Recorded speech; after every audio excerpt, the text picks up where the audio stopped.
ihan pakko vielä sanoa se, että meillähän on myös partitiivi, joka on alun perin ollut jotain muuta, ja partitiivi on ollut alun perin se erosia.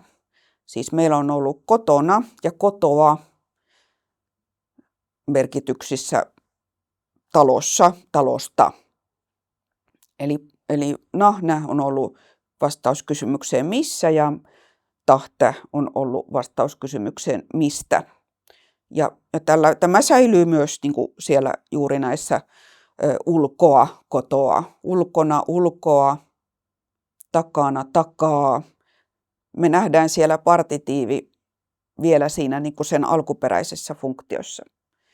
Ja partitiivin muutos objektin sijaksi on myös tosi ihana kielihistorioitsijalle, koska sen juuret on siellä saamelais-mordvalaisessa kantakielessä juon vedestä, juon vettä, juon osan vettä, niin tämä niin kuin siman vette mordvalaiskielissä sanotaan, että siellä näkyy myös tämä sama, että tämmöinen ero sijasta kehittyy osa objektin sijaan, niin siinä on niin kuin, se on meidän silmiemme edessä kaikki levittäytyy selkeänä, että miten tämä on mennyt.